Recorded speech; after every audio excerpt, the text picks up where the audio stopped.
Welcome in, everybody. I am your host, Matt Novak. Alongside me, as always, Grant Hawker. Always. On the third mic tonight is Jamison DeFore. We're back. Welcome back, my friend. And we're excited. Joining us this week as our special guest is my good friend and sharer of my birthday, plus 7 years, Wes Sheely. Hey. That's our big thing as friends, is that we have the same birthday. That's the only reason why we are friends. That's it. Yeah. As we get in, we're gonna talk about football really quick, but before we do that, Wes and I lived in the same town, and I was not yet in ministry, and we went to an event together. As if you're not a regular listener of the podcast, three of us on here right now are pastors, and another one grew up in a pastor's family. So anyway, Wes and I are at the first ever event that we've ever gone to, and it's this retreat for pastors' kids. And we walk in and we're sitting there talking for 5 minutes, and he's like, dude, so what's going on? I thought this was like this big weekend. There's all these stories that go on about how you guys always do pranks. And he's like, I just feel like this is all talk. I got here and nothing's happened. You guys aren't talking about what's going to happen. And I just looked at him and I'm like, seriously? And he's like, yeah. He's like, you guys are just all talk, whatever. And so I look him dead in the eye, grab this cup, stick it underneath. It was like one of those milk things that you have at camp where it just shoots out, gallons of milk. Ugh. And I load this thing up almost to the top. It's snowing like so bad, right? I was gonna say, are you gonna mention that it was like in January? Yeah, it's in Central January. Oregon. Yep. We're up in the mountains. I walk out onto it's like a second story deck of the cafeteria that we're in. And I just look down at a human being, don't know who this person is, never met them before in my life. And I chuck the thing of milk and nail her in the back of the head. And she's just covered in milk. And she's like, seriously? Did someone just hit me with 2%? And she goes running into the dorm, embarrassed, just covered in milk. And I just turned around and looked at him, and he's dying laughing. He 100% got the reaction out of me that he wanted, and way more. Yeah, and that's how our friendship started. Was right there. it's all So- downhill since. All over Yep. 2% milk. Let's go. Yeah. Honestly, I think it was whole milk. But anyway, no, we're super glad to have him with us tonight. We're going to be recapping week 12, get into some stuff. But Wes is here because he's an official. And as we get into some stuff tonight, he's a game official. He officiates a few different sports. And so we're curious on his perspective on a couple of things, as well as I know he's just going to be here to make fun of me.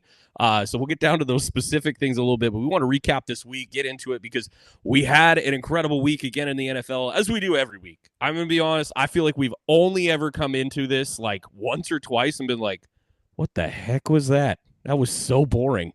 Yeah. It's a 98% hit rate for sure. Best TV show out there. It absolutely is. And you get a minimum 3 hours of it every week if it's your thing, if you're watching your team.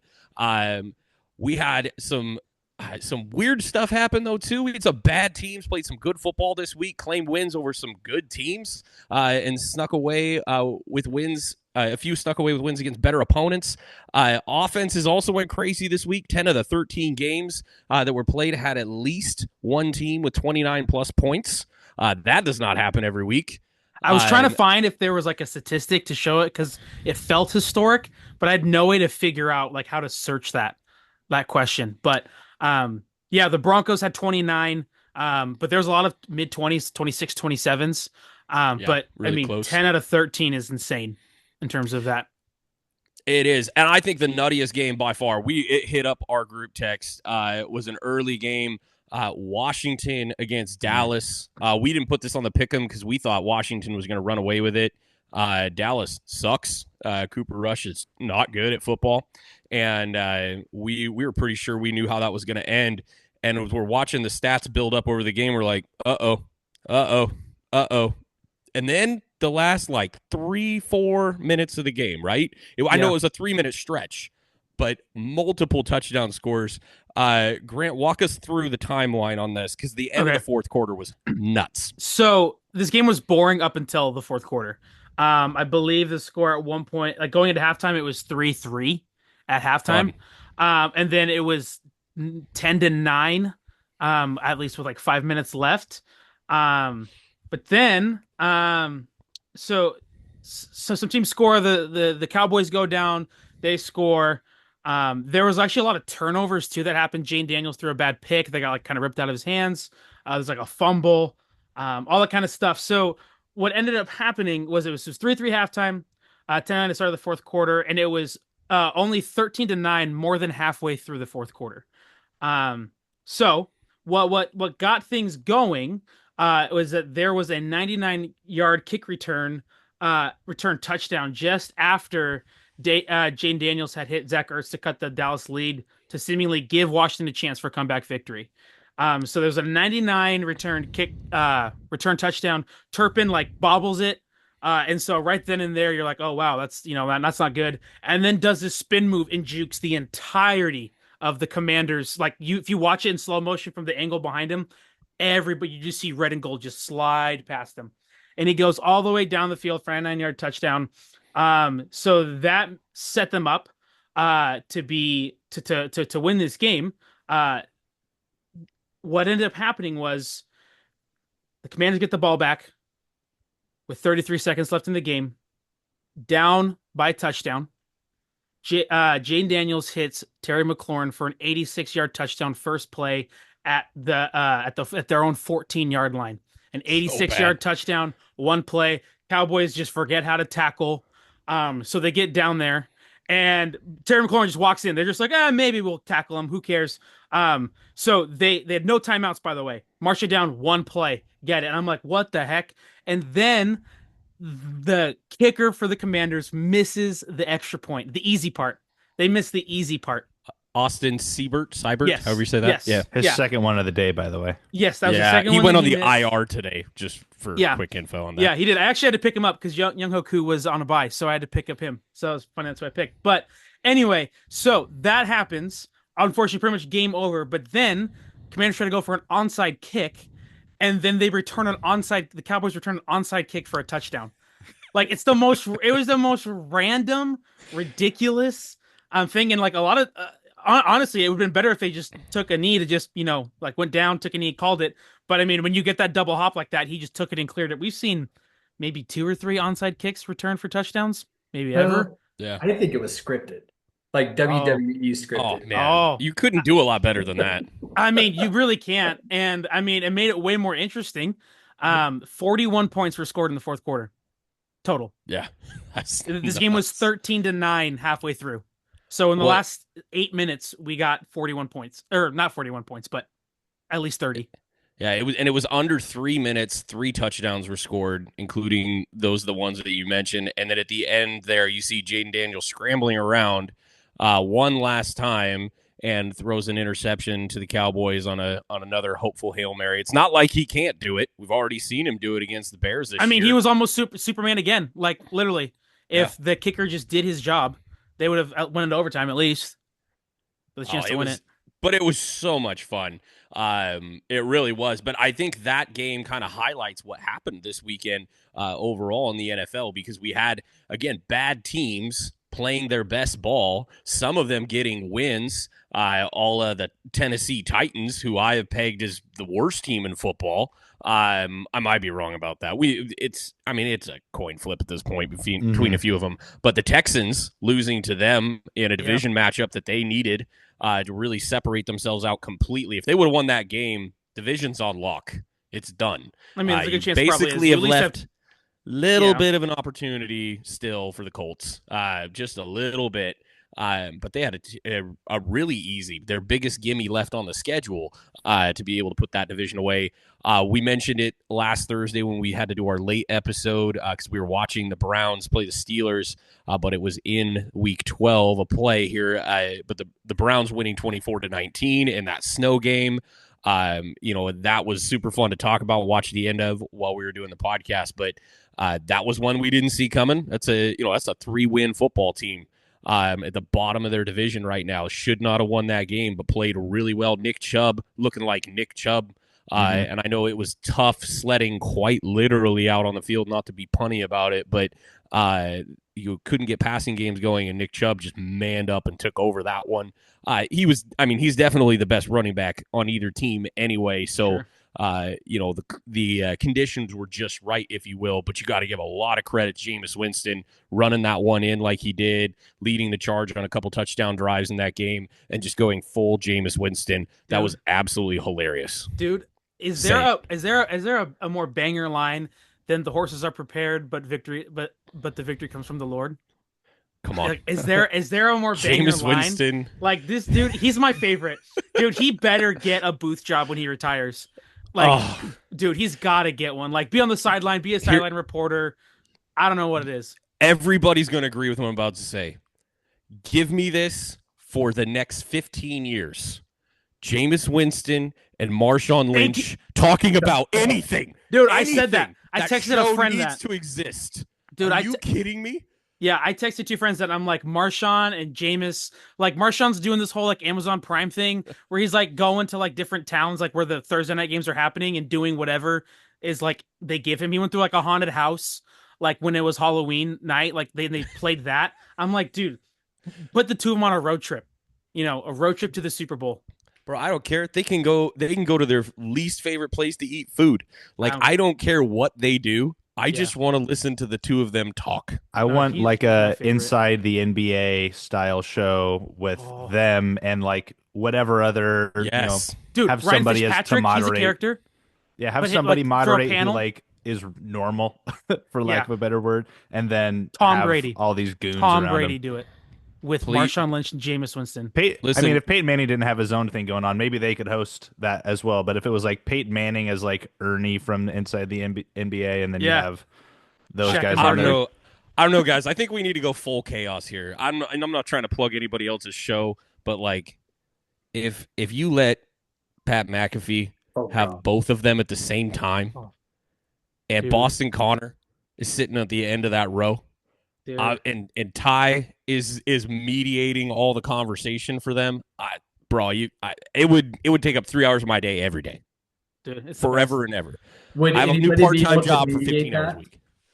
What's that? Would anybody be able to mediate that? No. Pat, that's the beauty of it. Crying the entire time, like he'd be trying. They'd have to mute their microphones like they do on his show just to get through it. But and I don't even know if that would stop it because I don't think Marshawn cares, and I don't even think Jameis Winston knows what a microphone is.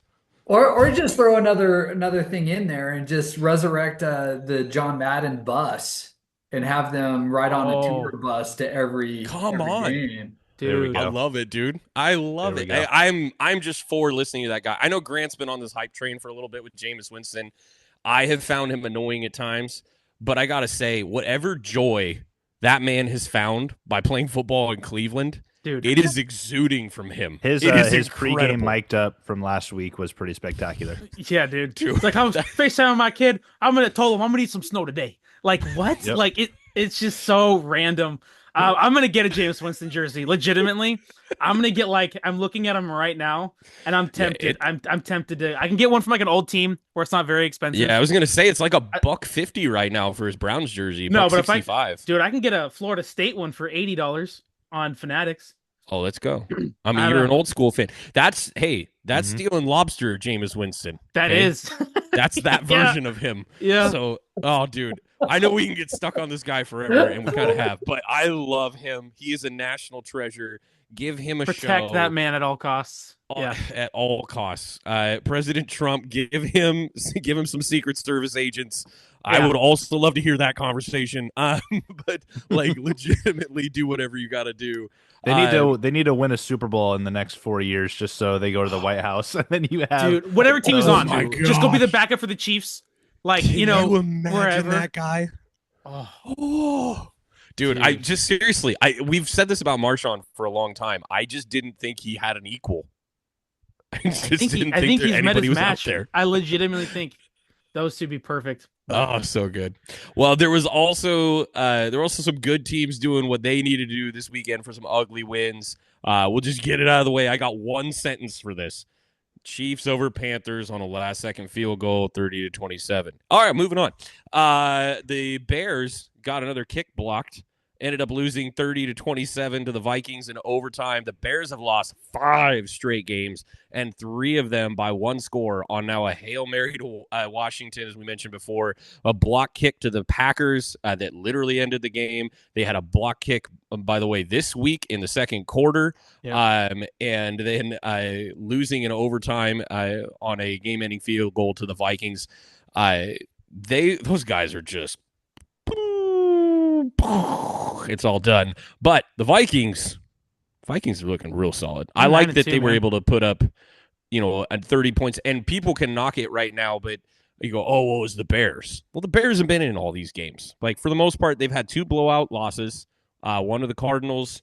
Who am I forgetting was the other one? It wasn't that long ago. But it was another good team. I'm just blanking all of a sudden. My bad. I don't know. But they've had 2 blowout losses. The rest of these losses that they're piling up are mostly 1 score. And just looking at the Vikings, though, they lost by 17 to the Patriots. There we go. That's the bad one. That's the bad. Well, that's what got Shane Waldron fired. So, but no, you look at like the Vikings and how they're winning football games. They are beating the teams. Yes, they need to beat. They have won games against good opponents, but they're just finding a way all the time to get there. And they had to because the Lions, again, get another seemingly easy win, 24-6 over the Colts, talking about good football teams. But good teams really did this week find a way to get it done. And the 2 of them in particular, Chiefs and Vikings, try to find those number 1 seeds in both the AFC and NFC conference. So those were big wins for them. Couple quick positive mentions that I want to get to before we talk about the playoff picture. I just mentioned the Colts winning 24-6. Dominant ground game. That was the easiest game that Jared Goff's going to play all year. Did not have to hardly do a whole lot. I don't know. They did put up like 50 points, and he threw like 8 times or something earlier this year. So the Cowboys one, or was it the Jaguars? Was it 8 times. He didn't throw. He threw for like 80 yards. That he game threw the ball farther. I'm just saying he threw the ball farther. This was dink and dunk the whole time. I mean, I don't know if there's any easier than against the Seahawks when he was perfect. Well, like, come on, guys. It's hard to be perfect. That's why we talked about it. Not for him, bro. He's completing passes at 73%. Jared Goff's the greatest quarterback of all time. It's not hard for him to be perfect. What are you talking about? I mean, there was a run there where he was pretty much. Calm down. Don't say Grant things right now. What? How is that why is that a Grant thing? By just literally just stating fact, using statistics, looking at stats, and saying that's a Grant thing. I never do that. It's a micro. You got to look at the macro, bro. This is not the best quarterback of all time. He's never won a Super Bowl. No, I know. He threw 15 times. Sorry, I had to throw that out there for Jamison. He threw 15 times against the Titans. Fair enough. 12. Oh, that's not a football game. That's a warm-up. Come on. Yeah. Come on. It's a bye week. But no, they had another good week. I wanted to briefly talk about them. I got this window open to discuss it here because it has been absolutely ridiculous. Their stats this year have been hilarious on both sides of the ball. They are right now number 1 ranked offense in scoring, 2nd in yards, 1st in first downs. They are top 4 in all rushing categories except for yards per attempt. They're number 2 right now in yards per attempt in passing. They are, what is it? I think they're 20. This is what I loved. They're 27th in passing attempts. They're number 3 in rushing attempts. Yep. That's a great stat. That's a good football team stat. Yep. And then that's all awesome. But they're number 2 in points allowed on defense. They are number 1 in passing touchdowns. They are number 2 in interceptions. They are number 2 in total takeaways. They are also number 2 in the league on field position, starting field position per opponents. They have almost every defensive stat category. They are top 10 in, just a couple where they're 11, 12, or 13 when I looked at it today. So I like watching where they're at right now. This is insane. They're doing on both sides of the ball and just beating them down. With no Hutch, who is still, by the way, in the top, I think, 7 for sacks. Still. And he's been out over a month now? I think we're pushing 6 weeks right now. Yeah. So just an update on that. But no, it's incredible to see what the Lions are doing and just how they are beating teams down already at this point in the year, at 2,700 yards passing, 1,700 yards rushing, 21 rushing touchdowns, 22 passing touchdowns. You don't get more even than that in football. That is super cool. But I loved watching them win again this week, even if it was against my good buddy Todd's team. We're going to get to a heartbreaker for Jamison just for a moment because we're talking about good teams doing good things. The Eagles beat the Rams 37-20, and not because of that win, but I want to mention who got it done. Saquon Barkley, 302 total yards. 255 rushing on 26 carries and 4 catches for 47 yards. Got 2 touchdowns on the ground as well. Both those touchdowns were 70-plus yarders. House calls. Yeah. Yep. As recorded on this podcast last week, I was not yet in the camp of Saquon Barkley for MVP. Come on. I would join my side. I am now picking my tent up and firmly planting it in the Saquon Barkley camp. Yep. And I understand Jamison's going to make a case probably for a certain quarterback here in just a second, but that's ridiculous, guys. That was insane. 300 yards. Could you imagine how we would be talking about Saquon if this is the team that drafted him? That with this O-line that they have had, like, it's clear. Like, I mean, Saquon was incredible with a horrific O-line with the Giants, and he was terrific. But this is otherworldly. Like, this is like, if this is any indication of what it could have been, what is it? This is the 6th year? Right? I think it's the 6th year. Well, we're on seventh season, but 6 year playing because he had a full year reset. Like, already, if there's any indication, like, that's Hall of Fame. Like, Hall of Famer. You could call that a lock if this was where he stayed, or I was on a team with this kind of O-line play. Like, it is just like, dude, the O-line is so good. Do you know how many yards he's on pace for right now? I do not. In 17 games. season? I can guess. Like, does anybody want to take a guess? I just did the quick math here based on his average so far yards per game. Now, 2,200. 2150. Right now he's at 1650. So he's at 2150. 1650. No, he's on pace for 2150. He's got 1392 rushing specifically. So rushing yards, he is on pace for 2,150. Dude, he's so good. I'm so glad I drafted him in fantasy. What's the record? Lord. Ooh. I don't remember the number off the top of my head. What is I'm gonna pull it up. Dickerson's record? He has to be on pace to. It's looking it up. Sure. Where is it? 2105. Okay, so he could break it. Like, that's break it. Yeah. And Jamison and I will have this argument every year. I would like to know what his 16 game total is. 2150 minus 126 basically is 2024. Okay. So he's still right about there. Yeah. Like, it's this. Yeah.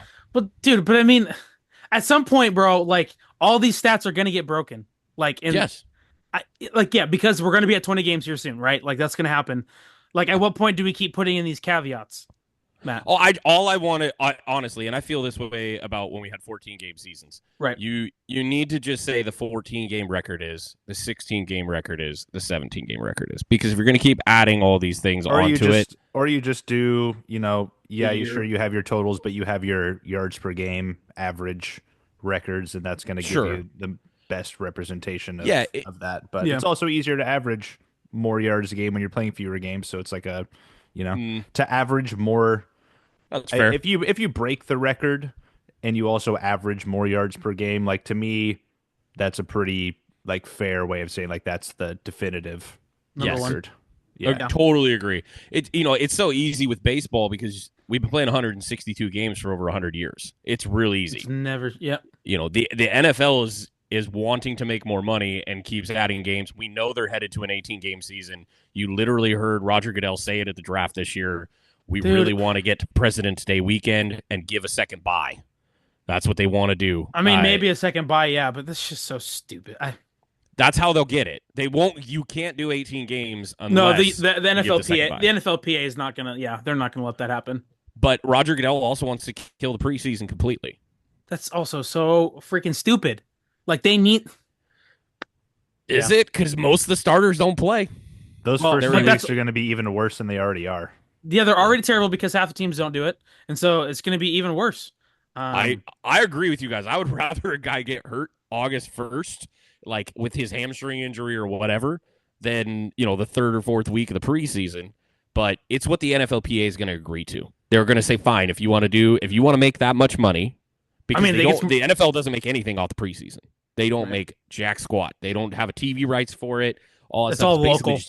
It's all local, and they just gave it away. So they're not trying to make money off of it. It's for the teams and their development. It's what the teams want.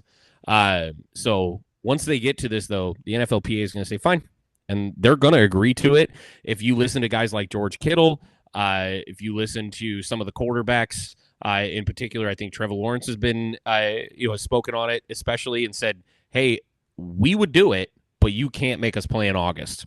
That's what we will agree to. Yeah. But I mean, it gets messy though too with the second bye, because then it's like, I mean, that is a logistical nightmare, because you're going to have some teams who get like 2 byes within 5 weeks of each other. Yep. And then you're going to have teams who get 2 byes within the 15-game stretch. They could get it because at this point, byes kick in week 5, right? Yes. So you're going to have to essentially like give byes, within those first 4 weeks. Week 5 and then week like 17 or something. It's just like right now. It's the first week of October, and then it's the second week of December. Currently, but then it's just like that's the bye week, right? But then you get you get even more stupid stuff where people are going to have a week 18 bye, or like you're gonna or whatever, and then it'd be the week before Christmas. They're going to add just one more week essentially to the bye window. But I mean, it's a scheduling nightmare. I mean, it's already ridiculous where some teams don't get a bye till week 14 or 15, and some teams get it, week 5, and then they have to play a grueling stretch the entire way. But all that said, congratulations to Saquon Barkley for his 1,649 yards on 250 touches with 12 touchdowns. He's only turned the ball over one time all year. Do you just like throw it in the towel, Jamison? Were you just I turned that game off like when the fourth quarter started, basically. Yeah. Hey, we're not. I know we're not going to waste any time on it tonight, but I did the same thing with the Niners. I just couldn't take it anymore. It's like, hey, this is awesome. We got 11 starters out. The frustrating thing is like can't fully throw in the towel in any of these weeks with how the NFC West is shaping up. So it's like, man, that sucks. I would have probably expected to lose to the Eagles, but it was like, we were kind of texting about it, like with the Commanders losing how they did, like that's probably going to be a team who's going to be fighting for a 7 seed now instead of, potentially winning that division like we thought it could have, because the Eagles have really, turned it on. And then basically it's okay, whoever wins the NFC West, unless the Commanders completely fall off, and then you get like, a 10-7 and then like a 9-8 somehow. But it's like, okay, well, you still have the North. Who knows? Like the Bears look like they're falling off, but there's just like too much going on. I mean, at this point, like there's gonna be the 3 of them. Yeah, and like I don't know who you guys all have left, but the Rams, like we still will play everybody one more time. We have to beat the Cardinals for sure. We're gonna have to beat you guys probably, just because. And that's the last week everything of the is so. There's a good chance that's tight for the division. Yeah, it's week 8. It's week 18 or whatever. For the record, there's just as good a chance that the 49ers versus the Cardinals is for the division. Wait, did you guys play last week of the season too? Yeah, we do, dude. Yeah, so that's wow, 2 division game like that is. Yep. That's unfortunately for the Niners, they have sold too many of those NFC West games already, where it's going to be a little bit tougher if they don't keep themselves in some of these other games. But no, they got to win. They got to win outside the division to make it happen for them and get that leg up. Well, yeah, they're gonna have to. Before we get fully enveloped into the playoff picture, I do want to mention, because I know Jamison's going to continue to make this case, though I feel it's weakening slightly, and I think he knows it. I agree 100%. For Lamar Jackson, because the Ravens beat the Chargers in what was a really good football game. In the Harbaugh Bowl, I picked the Ravens again. John Harbaugh has bested his brother for the second time in, holy cow, I can't remember how many years that was. What do we got? It's been 11 years since they faced each other. I think we were doing the math on it. 30-23, like I said, good game. This was exactly what you would think, a physical football game, maybe a little bit more points than we imagined. But these offenses have been putting them up. Lamar got 3 touchdowns, 2 in the air, 1 on the ground. Derrick Henry does Derrick Henry things, 24 carries for 140 yards, but he didn't make it into the end zone because Lamar got his close in one with his feet. Did you guys see, by the way, the Lamar comparison to his viral high school video? Yeah. Yep. The sidestepping, where he the guy olays that guy, throws his hands up, walks in. Yeah, did almost the same thing in this game. But I will say is Justin Herbert needs to grab a long sock, put a bar of soap in it, and beat the crud out of Quentin Johnson. Thank you. Or, dude, what is it? Like 4 drops on 3rd down? 4 drops, 6 targets, 0 catches. Dude, loaded up with a bar of soap, some nickels. I don't know, dude. Like that guy. A cleat. Dude, slashes his tires, cut the brake line. I don't know what. We're not advocating for homicide, just for the record. I'm just saying allegedly. I'm saying harm. Allegedly he should. I've seen Harbaugh pregame. I don't know if you guys saw the clip where he was catching Herbert's passes pregame and he dropped one and he got really frustrated with himself. I'm pretty sure he gets more disappointed in himself dropping than Quentin Johnson does. Dude. So he may as well just get Harbaugh out there, let him run a little. Let him run a little slant. Yeah. At this point, it's going to get you a little bit more. Give him a little rub route there on a 3rd and short, and he'll at least get it to you, Quentin Johnson. I'm sure everybody's Roquan Smith taking him out on the chair route over the middle. Just Harbaugh getting dropped into oblivion. Dude, just bury him right there. I don't know how you don't scream. Herbert's a great teammate, great leader. He's cool, cool, calm, and collected. That's who he is. But dude, how do you that? There's so many of those drives that you totally could have went down and scored. There's a good chance they could have won this game if you didn't have 4 drops, at least 3 of them on 3rd down. Well, you saw the one where he's on the open side of the field and he had one man to beat when he dropped that ball. And he would have Quentin Johnson's fast. He totally would have beat him if he knew how to catch the freaking ball. Oh my gosh, so bad. It's insult to injury when you have Jordan Addison and Zay Flowers available in that draft, and you take Quentin Johnson, and then this is what happens. Yep. Hey, you ain't wrong. I mean, and what sucks is we had just been nice to him recently. He hadn't been terrible this year, to be completely honest. This was that's maybe what I saw last year. Yeah, maybe he's arriving. Maybe he's got it figured out. But he just come back off of after missing a couple games and caught those 2 touchdowns, and we were like, hey, well, if he's gonna do that every now and then, hey, this team might have found how to legitimately replace all that production.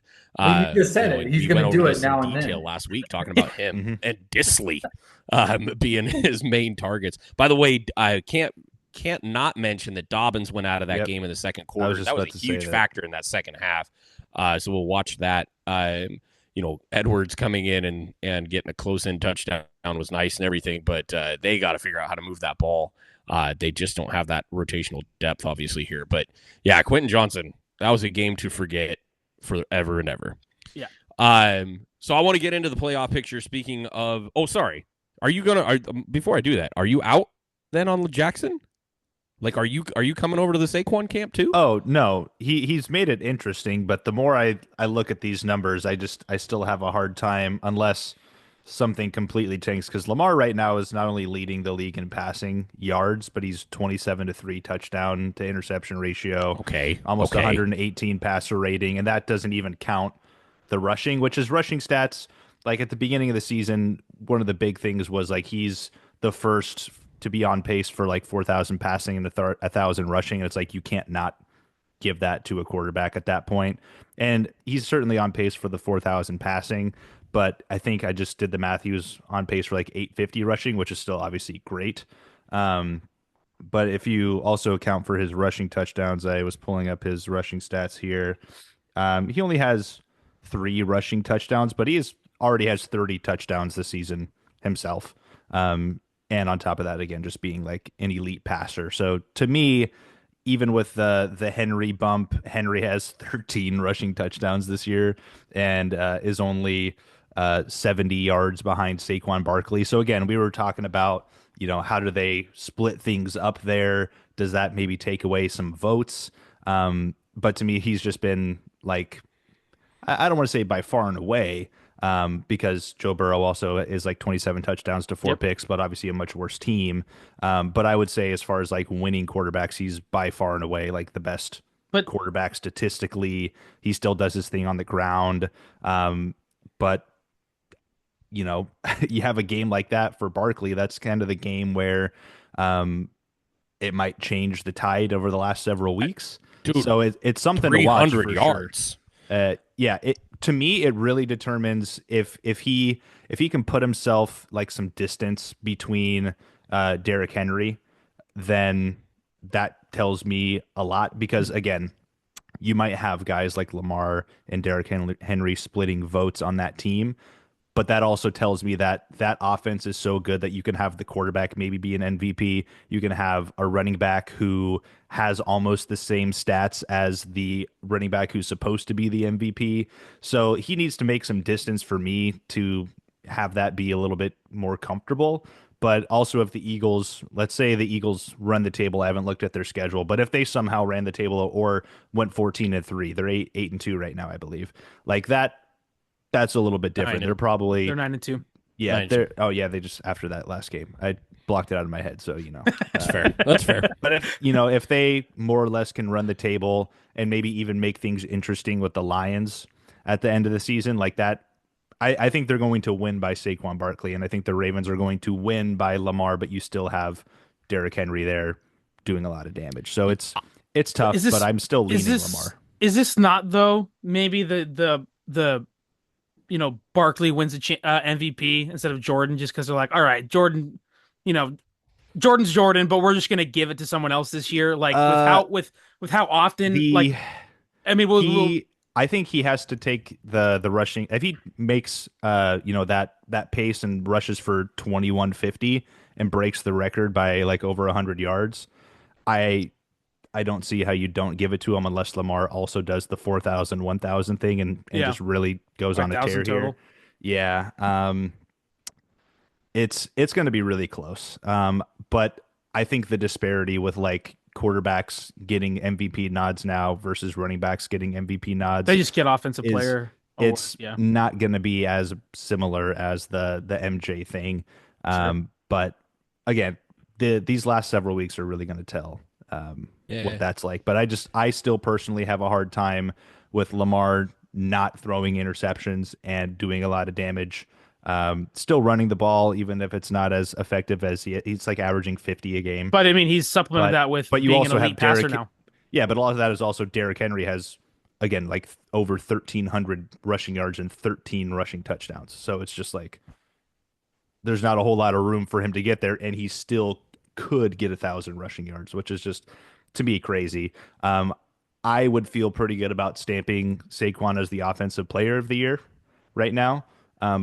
But yeah, we'll see how things unfold. Maybe Derrick Henry scores 20 plus touchdowns, and still has almost 2,000 rushing yards. It's going to be close. And for people that would wonder, I mean, your case is correct in the sense of like how the numbers have gone, because it truthfully, like, he had 3,100 passing yards when he got his first MVP, 36 touchdowns, 6 interceptions in 2019. Mm-hmm. And he right now is already at almost 3,100 yards passing on the season with 27 touchdowns and those 3 interceptions, as you mentioned. So we know he's going to surpass his best passing stats.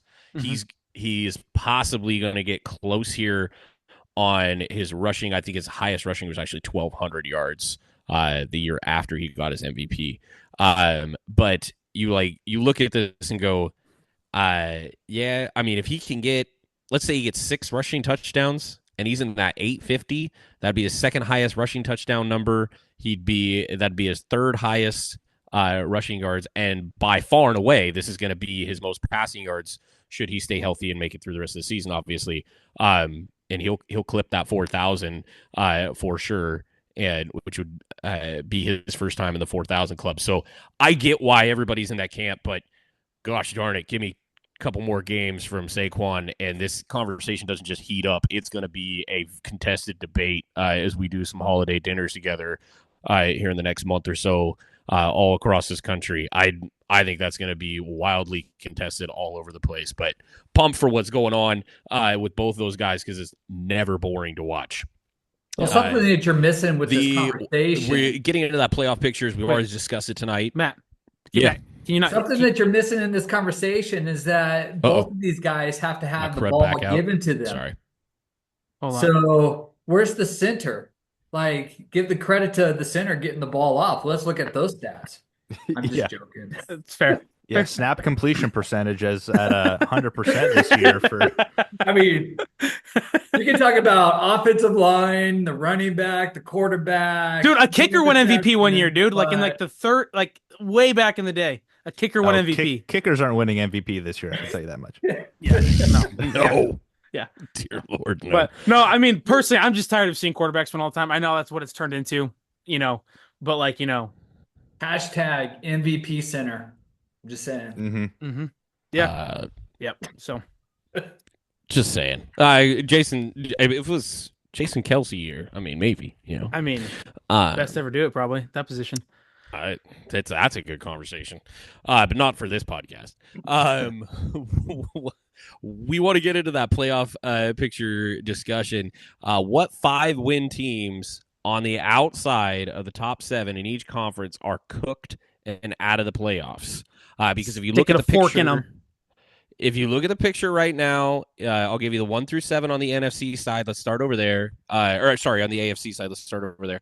The Chiefs in the number 1 spot, 10-1. Bills in the number 2 spot, 9-2. Steelers in the 3 at 8-3, even after the loss last week. Texans with the 4, just because they're in the lead of their division at 7-5. You got the Ravens in the 5 seed at 8-4. Chargers in the 6 at 7-4. Broncos in the 7 at 7-5. They still got a bye week coming. Like how they're trending for sure. And then the 5-win teams in the AFC are the Dolphins at 5-6 and the Colts at 5-7. If you look at playoff probability, right now the Dolphins are actually sitting about 5% lower, even though they have the quote-unquote better record with 1 less loss than the Colts. But the Colts have the division option. The Dolphins clearly lost that. Oh, yeah. That's over. So the Broncos at 7-5 they're basically the Dolphins' only way in. I mean, unless the Chargers just go on a crazy losing streak. But because the Broncos now are 7-5, Dolphins sitting there 5-6. Realistically, it's we're looking at a 2-game separation here. That seems to be their best option. But do you guys believe that either the Dolphins or the Colts can make the playoffs at this point? I think I mean, if I had to pick one, I mean, obviously I'm picking the Dolphins, just because of the offense and how, I mean, since Tua's been back, Tua's been really good.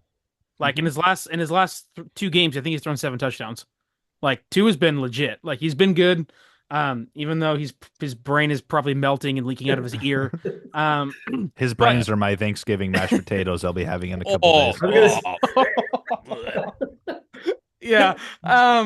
Either way, in his I don't know if that was worse than my Germany joke. That was close. Yeah, dude, he's making he thinks he's making the playoffs. He thinks the playoffs have already started. His helmet is a slow cooker. Crock pot. Yeah. He's already made the playoff. Yeah. So I don't think either one will. But if I have to pick one, I mean, I'm gonna pick the Dolphins because the Colts are just way too inconsistent at quarterback. So I'll give you guys this real quick. The Dolphins got a tough one coming up against the Packers this week. It's the Thanksgiving night, isn't it? Yeah, that's the evening game this week. I did not put that on our pick'em because I figured everybody was going to pick the home team. I don't know. I mean, that Dolphins offense is looking real good. I was hoping. I mean, yeah, I wasn't sure if that'd be a conversation. But after that, they've got the Jets. Then they are playing the Texans in Houston. Then they've got the 49ers at home right before Christmas. They've got the Browns, and then they got the Jets again. I think all those games could be winnable. Like, I'll be honest. Even the Packers. Yeah. Dude, that offense is playing real well. Like, if they go and win, I'm not surprised. If they go beat the Packers, I'm not going to be like... Problem is it's in Lambeau, and it's going to be a little chilly. Yeah. But like all those other ones for sure. Like, I mean, I'm, no shade to your Niners team. I don't want to beat them while you're down, but like, I mean, the Niners they're not healthy. They're not healthy. Like, the Dolphins are getting healthy, and Tua's playing real well. So, I don't think the Dolphins would be scared going in playing the Niners right now or in a few weeks. Well, I actually wanted to make the case for the Colts, and this is why. Colts have the easiest remaining schedule. They are playing the Patriots. They have their toughest test in the Broncos on the 15th. They have a bye week in between those. They're playing the Broncos coming off a bye. I really do like that advantage. Then they've got the Titans, the Giants, and the Jaguars to close the season. Yeah. Talk about a winnable schedule. I mean, that's pretty stinking good as far as winnable schedules go. Yeah, but what I'm looking up the Broncos schedule because I don't know what theirs is looking like because it'd have to be a game that's be better than them. Well, Colts play the Broncos. Yes, that's what I was just saying. Yeah. The Broncos play the Broncos have a harder schedule. They gotta play the Chargers and Chiefs still. But I also think the Bengals those last three games, yeah.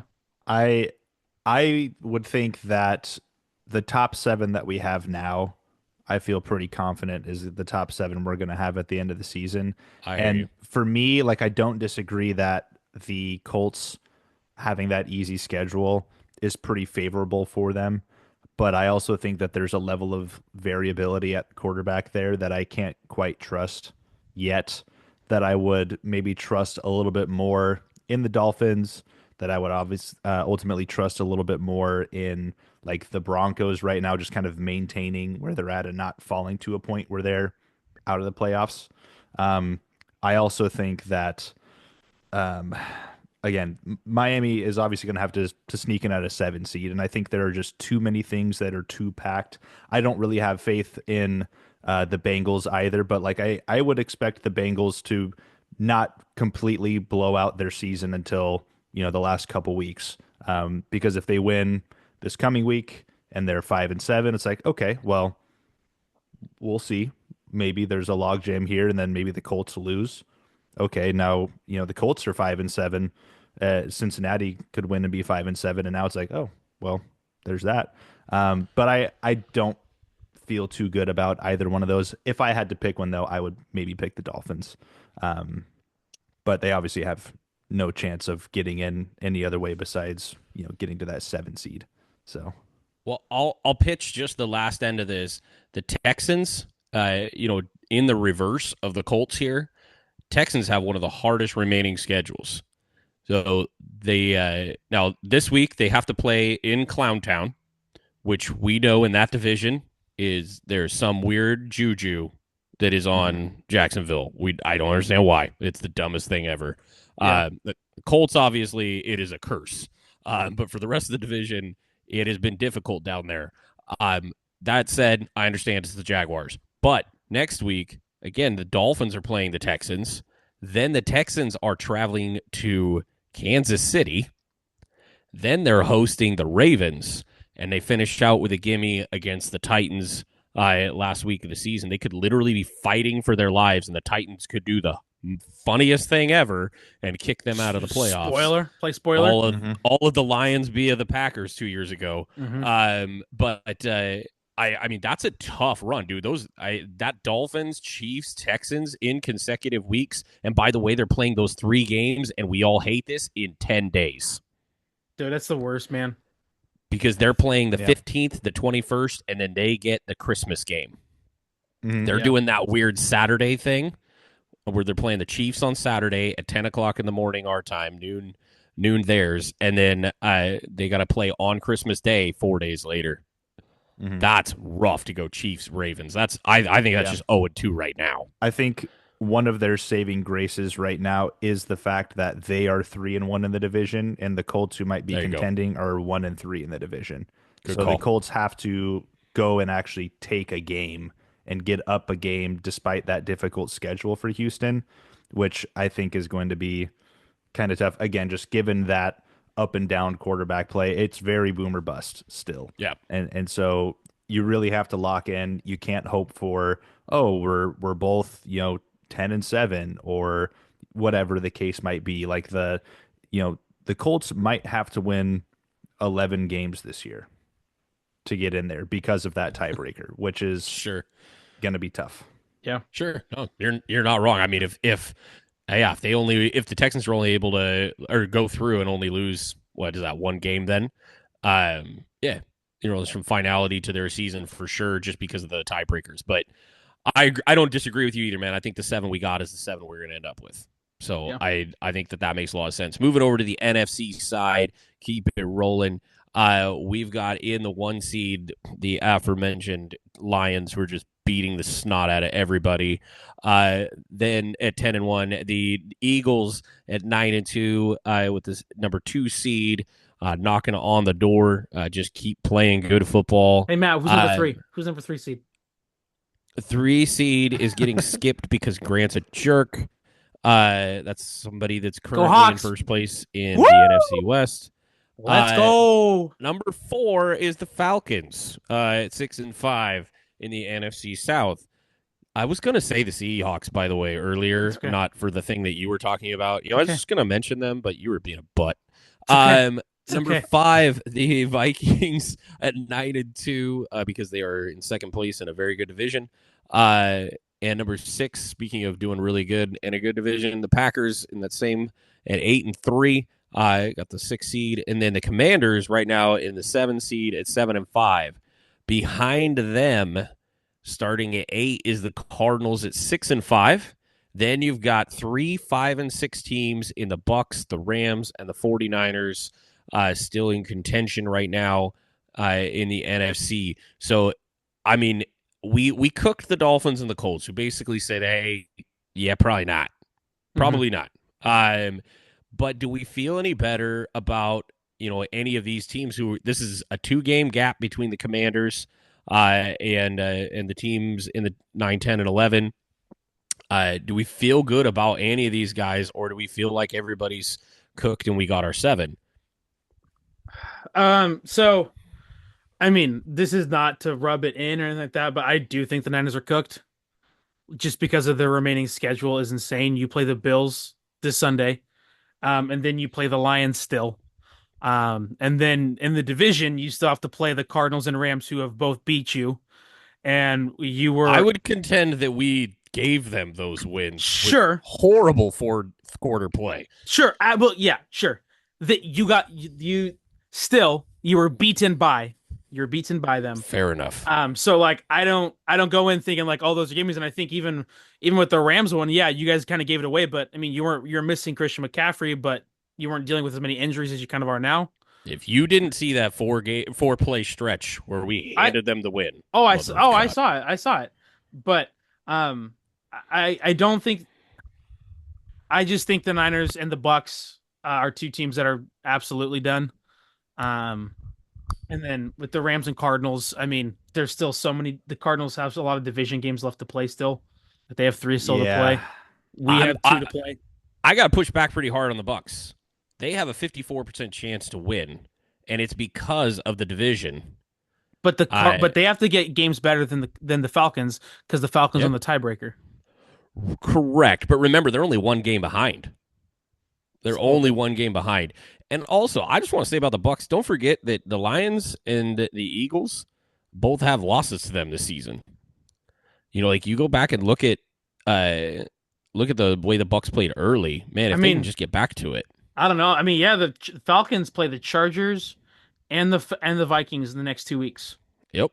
and then the Commanders later on. That's why I like the chances. I don't hate that. I actually don't. I feel better about them than anybody else in that 8 through 11. I mean, I don't. I mean, I think overall, I mean, the Bucs have shown to be at least more consistent than the Falcons. Because I mean, the Bucs had to deal with injuries with Godwin and Mike Evans. I mean, dude, the Falcons lost by 32 points to the Broncos and lost to the Saints. Yes, they did. Mm-hmm. But as the Bucs go, as Mike Evans goes, like in terms of his health, I know that's Jamison's guy, but like, just saying when he's in, that offense plays so consistency. Look at what Bucky Irving did this week. I mean, dear Lord, just beating down on guys because they had somebody to take the top off the defense finally. You know what? I'm wrong. I'm taking the Bucs, dude. The Bucs play the Panthers, the Raiders, the back-to-back weeks. Then they play the Cowboys. They play the Panthers. They haven't played the Panthers at all yet. They have. Oh my gosh. Yep. Bucs. Yeah. Bucs. You like them in this. So you like them probably in that 4 seed.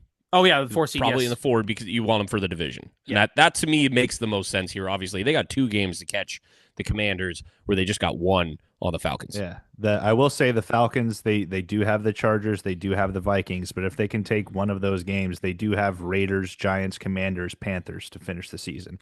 Yep. And then they do have that division record lead. So again, it's a matter of, can you keep pace? If you can tie, you're probably set. If you drop an extra game that you're not supposed to drop, and the Commanders are going to really need that one against the Falcons, second to last week in week 16 or week 17, I guess, technically, however they put it. It's not going to be easy. And that one is definitely questionable. Obviously, I'm kind of pulling for my Rams to maybe squeak in, but I think the Rams are both in a situation where we have 3 division games left as well to wrap up the season. And we also play the Bills in there. So we have to steal a game that we might not win, and we certainly have to win. If we don't beat the Saints this week, I don't really see a path for us to make up any games, because then we're going to go into the Bills after that. And then after the Bills game, Niners, Jets should be a gimme, and then it's Cardinals and Seahawks. So it's like we have to sweep those last 3 NFC West games to see if we can have a chance, and then we for sure have to lock in the Saints, have to lock in the Jets, and if we don't, then we have to try to beat the Bills, and that's going to be a tall order. I mean, but if you beat the Seahawks, you get the tiebreaker on them, because that would have been a sweep of them. So that's why I think, I don't know if we'll know the winner till the last week of the season. So because like I still like I really like Seahawks play the Jets and then the Cardinals again. I like our odds in both those games. I think the problem is in the NFC West in particular, and there's some of this with the Falcons and the Bucs as well, is unless you are able to steal that division late into the season, the only way for you to get in at that point is to also hope for things to happen to other teams, which is not a good way of trying to get into the playoffs, because you have to hope that the Commanders fall off and now you can steal a 7 seed in there somewhere. You have to hope, again, that the Bears aren't really in that conversation, but when they were, it's like you have to hope that that team falls out of the conversation. And if you're in the NFC West, you have to hope that if you are the team that doesn't win the division and you're trying to maybe steal the 7 seed, that it's not the Cardinals or it's not the Seahawks or the Rams or maybe even the Niners, even though I think the Niners are probably the most cooked from that list, just given the circumstances of that team right now. So the NFC West is going to determine, I think, a lot, because if they all play well, then they could have 2 playoff teams in there and then screw somebody else over. If not, then the NFC West kind of controls that latter half of the playoff picture right now. And the Seahawks don't have an easy. I mean, they have to play the Packers and Vikings in back-to-back weeks. Mm-hmm. And one of those is I think we go to Minnesota, I believe. Yeah, you go to Minnesota, you get the Packers at home. Yeah. Which I like that way better, because at least the Vikings are in the dome. They're covered. Mm-hmm. But yeah, so like that's not easy. But even if they lose both those games and they win, they could be at 10 wins. They could still be at 10 wins, and that there's a good chance that wins you the division at 10 wins. Yeah, I looking at the Commanders just to give that last perspective. Commanders right now they've got a tough 2-weeker as well. They're playing at home against the Eagles on the 22nd of December. Then they are and then they host again the Falcons on the 29th. And I say that that's difficult because those are two defenses that have been top 10 all season. In their overall play. The Commanders have put up points on teams that don't have top 10 defenses. They have been consistently able to do that. They knock down teams like the Giants, like the Panthers, the Browns. Even the remember that they had almost 30 points on the Cardinals at the end of September. And they put up 38 on the Bengals. Again, all these teams, not top 10 defenses, but when they got to play top 10 defenses, they have not been able to hit more than about 22 to 24 points. And the Falcons can certainly put up more than that. Eagles will definitely, I think, put up a lot more than that on the Commanders' defense. And then they're playing the likes of the Titans just coming off a big win this last week. The Saints, who have won now 2 games since firing their coach and have to travel to New Orleans on the 15th. The one thing I do like for the Commanders is that they have that bye week in between that December 1st and December 15th game. So they've got that last bye week, just like the Ravens do. And that should hopefully get it done for them. They might have the edge on some of these other teams vying for that 7th spot just because they've still got the rest coming. But they're going to have to figure out some stuff on December 8th with that defense if they really want to be competitive in those last 4 games and push for that 7th seed. But that's the way it's shaping up right now. We're going to get into our last couple segments here. We said we brought Wes on intentionally tonight to talk about officiating in general and give us maybe a little different perspective. Wes, I know you grew up like me, a 49er fan. You're a Bay Area sports guy. I grew up in NorCal, and so my question to you, I think I know the answer. My first one, just give us a little football perspective. Who's your favorite football player and why? Like ever or ever? Now? Ever. Yeah, I think I'm going to go with Jerry Rice. Yes, that was the answer. Mm-hmm. I'm going to go with Jerry Rice. So part of it is when I was a kid, my dad took us, we did a family trip to 49ers training camp, and it was Jerry Rice's rookie season. Oh, that's awesome. That's cool. So I remember that. And if you knew then what you know now. What's that? If you knew then what you knew now, that you would witness the greatest wide receiver of all time. That's cool. Right. I would have been a kid and had him sign my arm or something and had a tattoo. Different times. No, for me, Jerry Rice, he was dedicated to his profession, so he just wanted to do everything perfect. And he also thought out of the box, he got made fun of for doing ballet and to work on his footwork. And so he thought out of the box to be a better football player. Yeah. Probably not a lot of kids in Mississippi doing ballet. No. Be fair. Then probably not. No, I mean, obviously you and I also share that, not just a birthday, but our love of number 80 and his absolute dominance and perfection on a football field. But I guess I didn't put this on in our questions that I had preloaded for Wes, but like for you stepped out of coaching, coached a couple sports in the past and decided to become an official.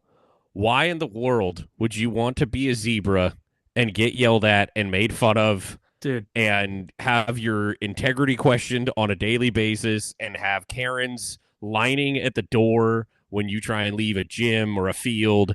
Like, why do you put yourself through that? Essentially, why do you want to be the most hated man on the court? Yeah, seriously, I like or the field or what, and all the Yeah, so I loved coaching. The main sport that I really coached when I was younger and lived in Southern California was high school basketball.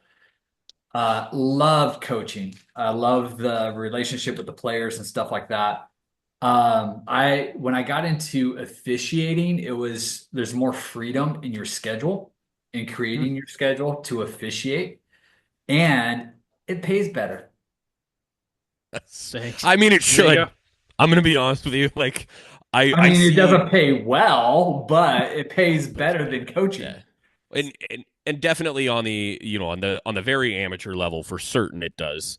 You get into that mid college ranks. I imagine those D2 coaches are doing just fine.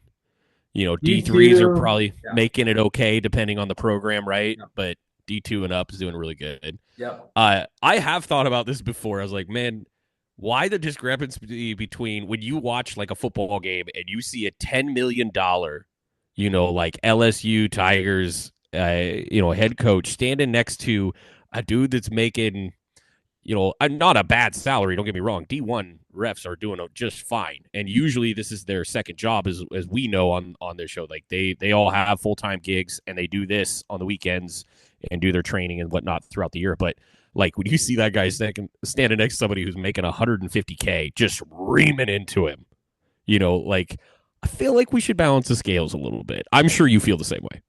Well, now you can even put D1 players are making. Oh, that's fair. Yeah. Yeah. So there is such a huge gap between officials and even players now. Well, yeah, you got $3 million quarterbacks out there.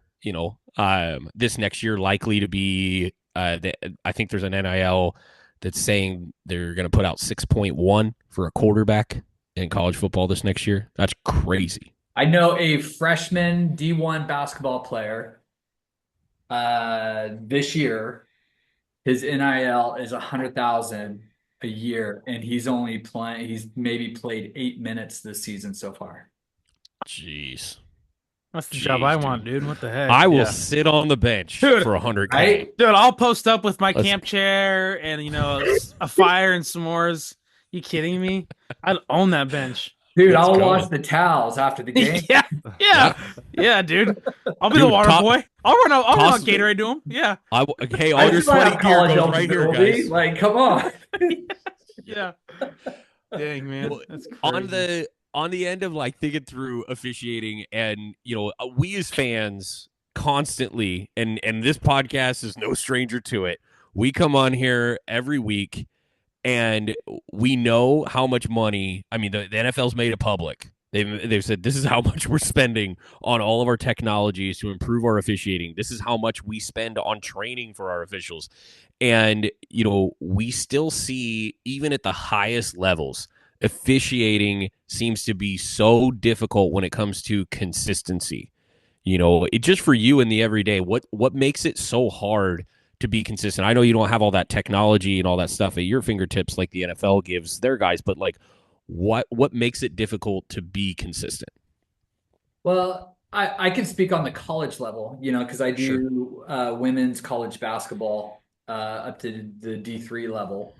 Kind of hopefully in the next year or so break the D2 level.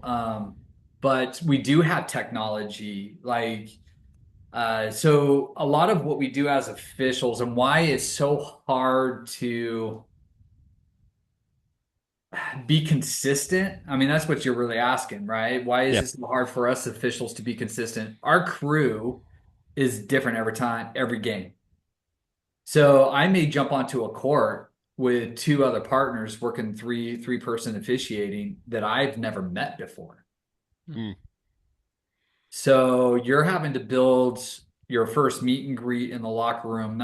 We do show up at least an hour and a half on the college level, an hour and a half before game time, and we go through pre-game. But even before we even get to the game, we've done our homework. So there is a lot of homework that goes into who are the top players on the team. At college level, we're looking at how heavy are they with seniors versus freshmen. Who's their top scorer, outside shooters. We may watch game film before going into the game so that we know what the offense runs, the defense, that kind of thing. So if I can ask why what's the point of doing that? Like, I feel like I mean, obviously someone who's never refed anything.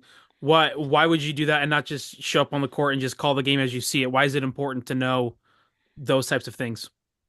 Got to know. Well, part of the officiating is you want to flow to the game. So, do we have rules? Absolutely. Yeah. But like in basketball, nobody wants, well, even in football, you don't want a flag on every play.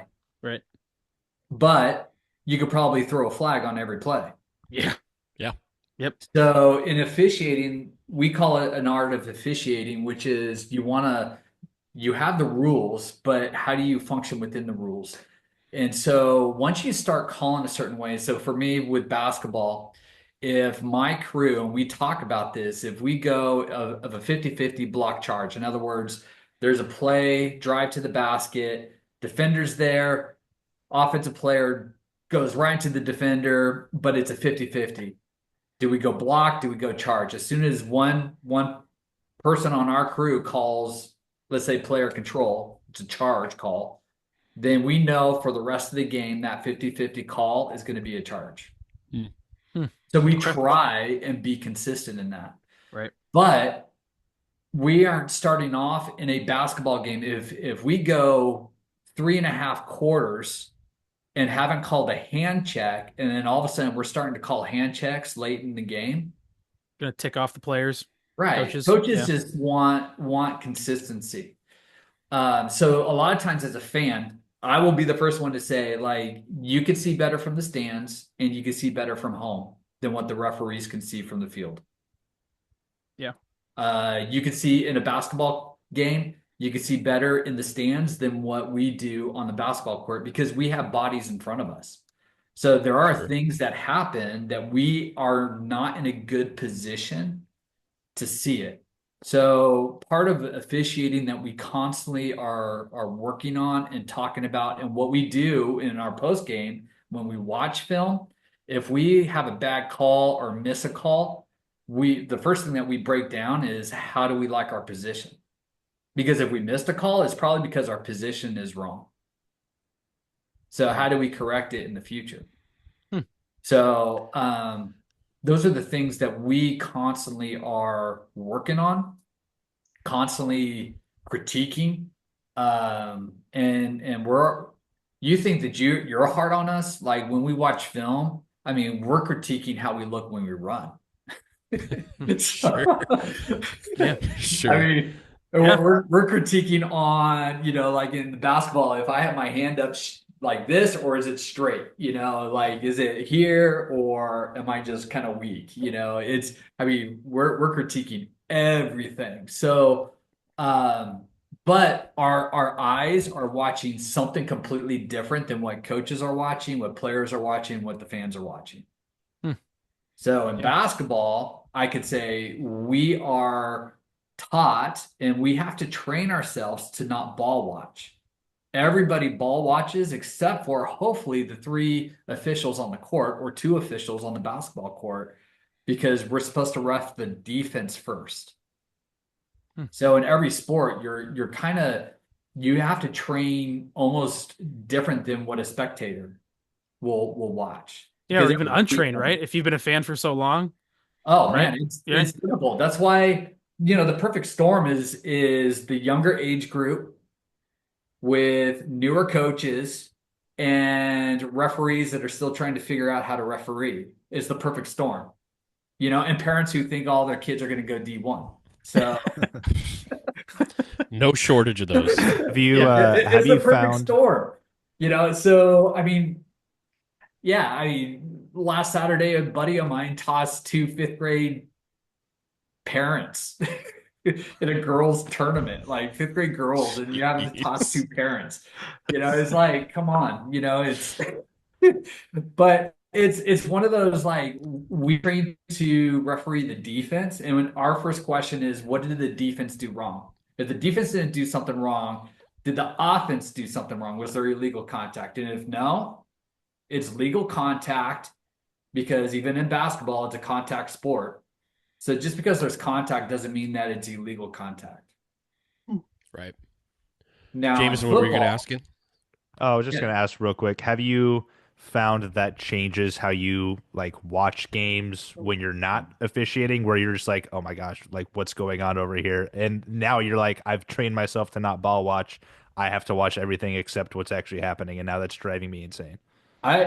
So like basketball, I call the game as a spectator. So I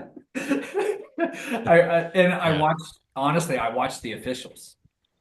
So for me, I've gotten to a place and I want to continue to improve and grow and get beyond to where I'm at. Because I never thought when I first started my first year officiating, I started in basketball. I did 1 year of soccer last fall, a year ago, and then I did umpired baseball last season for the first time. And so just kind of branching off into different sports and but the what I've found is that you you approach it like how I watch the game now, I watch the officials. Um Maybe not in those sports. I still find myself like watching where the referees are, or I ask myself why did they call that? Even in football, I've never done football, but I appreciate the level. Like people could hate Division 1 or NFL officials for all of a sudden there's a call and you're like, where has this been? Or there's a no call late in the game, but you don't know what they've been watching the whole game and they've been seeing that same contact the whole game. So at late in the game, you're looking at a particular play. Was it an important play? Absolutely. But for the whole game, this referee's probably been watching that same matchup, that same contact, and has let it go. Yeah. I was listening to I think it was Ed Hockley is one of the most famous NFL refs of all time. Gave a rare like I think it was more like a TED Talk style interview where somebody asked him why he will make a certain call in the fourth quarter, and he echoed what you just said. He said, "Look, if we make a call that seemingly comes out of nowhere or it's not near where the play was made, it's because we had told that coach and that player 3, 4, 5 times maybe in that game, knock it off, stop doing that. I'm going to have to call it when you don't want me to. Yep. You need to stop pulling that jersey. You need to stop putting your hand over his elbow when he reaches up for the ball, whatever it is, you know." And he goes, you know, people don't understand that that has been a discussion all game. And we get to that unfortunate point sometimes where we have to call it. You know, you said a couple of things in your answer about like why is consistency so difficult? Like when you talk about the amateur level, meeting the guy that you're going to work with or the two guys you're going to work with 90 minutes before a game, like, you know, even at the college level, like that's something that nobody's going to really understand. I can imagine the difficulty of, you know, meeting somebody, gauging their personality, trying to understand how they call games. You know, and like you said, there's that different perspective. Do they tend to call the charge or do they tend to let that slide, you know, on a 50-50? You know, and you see all these different crews in the NFL that call things differently. We were talking about, I think it was a couple weeks ago or maybe a couple months ago now, about a crew that calls holding all the time. They are the crew that calls holding, and it's almost like they wear that mantle of you're not going to do it in our game and how much it impacts the game. But the NFL's kept that crew together now for 4 straight seasons. They're not mad about it. Do you feel like some crews just got to do that, period, to set a standard?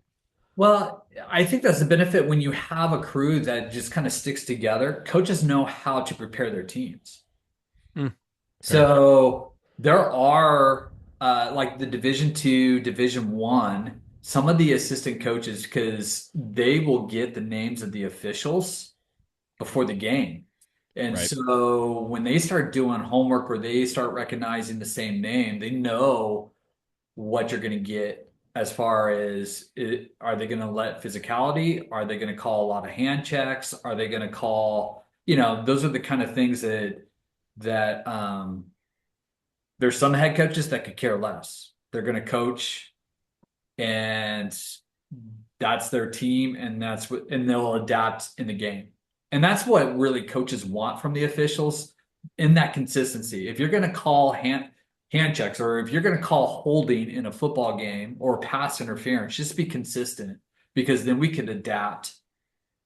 But I mean, Pete Carroll was the first one that came out in the NFL and was like, yeah, we're going to do pass interference every time. They're not going to throw the flag every time. Yeah, it's true. Yep. Yeah. Yeah. I mean, he was very public about it. He's like, Very we do it all the time. And he's like, they're going to either throw a flag every single time, and we're going to have 6-hour games, or they're not. And, we're going to make some defensive stops. Yeah. And it goes back to the art of officiating. We just want a flow to the game. Right. It's coaches want to be able to coach the players, but if we're constantly blowing a whistle or throwing a flag or those kind of things, coaches can't coach, players can't play, and the fans aren't watching a good game. Yeah. So I'd love to hear a good story about, what is you've seen, because you and I will talk on the phone after one of your games. I've gotten these calls, you guys, so many times where Wes is driving home and he's like, dude, I got to tell you what just happened. My buddy just threw 2 5th-grade parents out of this game this weekend. He's talked to me about, having to clear gyms, people screaming in his face, the coaches getting ejected. I think there was one time at least that you threw out, I think, all of the coaches in a game or something like that. It was like they had like maybe multiple coaches and you threw multiple out or something like that. I kept a coach in the game because he wanted to leave because his team was playing so bad. He asked for a second team, and I looked at him and I said, if I have to stay on the court, you have to stay here. That's awesome. I'm gonna watch your team play like garbage. You're staying here with me. I gave him a tee in the first. I gave him a tee in the first half, and it was more trying to fire up his team type thing, because he asked for it. He's all, give me a tee, give me that technical, and I just looked at him like, are you kidding me? He goes, they're playing like, give me that, and I was like, yeah, you got it. And that second half, they came out of the second half and started playing. And he goes, well, this isn't much better. Give me that second tee. I was like, nope, you can stay here in this game if I have to. So, yeah. What was the crazy stuff? Yeah. Sorry, my mic cut out for just a second. What were you gonna say about, like, what's an incredible story though that you could lay on them? I'm sure I've heard it, but for the cast here. Man, there's been some pretty interesting situations. I had COVID. Okay, during COVID, college was just happy to have a season, but we had no fans. So we're doing senior game. The only ones that could be there is just this one team only had one senior player, and nobody's there except for, I don't even think her family was able to make it out to the game. And it was pretty early, like second quarter. She just came down wrong and she broke her arm. Oh. And so that was the worst injury that I've had on a game. And we even went to our monitor because we were at a site that had monitor. We went to the monitor, and she just tripped over her own feet and just landed wrong and just snapped her arm up here. And it was like a 15-20 minute break. Like the only senior night, COVID year, no fans. It was the most awkward situation. Yeah. But I don't know. Like last year I had a student after the game kind of shoulder bump me after I kicked out his buddy. Wow. Okay. And so that was interesting. They can't get, they technically got physical with you. Did you can you report that kid and get him a suspension? We told the AD it was it's a site that